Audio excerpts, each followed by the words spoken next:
నమస్తే, welcome to V V channel. నేను మీ వాసు. అయోధ్యపురిలో శ్రీరామచంద్రుని బాలరూప విగ్రహ ప్రతిష్ఠ అంగరంగ వైభవంగా జరిగిన నేపథ్యంలో దేశవ్యాప్తంగా రామభక్తుల భక్తి పార్వశ్యంలో మునిగి తేలారు.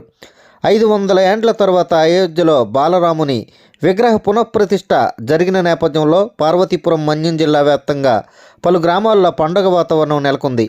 శ్రీరాముని చిత్రపటాలను ఊరేగించి జై శ్రీరామ్ అంటూ రామనామ సంకీర్తనతో వీధుల్లో ఊరేగింపు నిర్వహించారు. పార్వతీపురంలో ఎమ్మెల్యే ఆలజింగి జోగారావు శ్రీరాముని ఊరేగింపులో పాల్గొన్నారు. సూర్యపీఠంలో ప్రత్యేక పూజలు నిర్వహించారు. ఊరువాడ రామనామ స్మరణతో మారుమోగాయి.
కూజంతం రామ రామేతి మధురం మధురాక్షరం ఆరుహ్య కవిత శాఖాం వందే వాల్మీకి కోకిలం జయశ్చతి బలో రామో లక్ష్మణశ్చ మహాబలః రాజా జయతి సుగ్రీవో రాఘవేణ అభిపాలితః దాసోహం కోసలేంద్రస్య రామస్య కృష్ణకర్మణః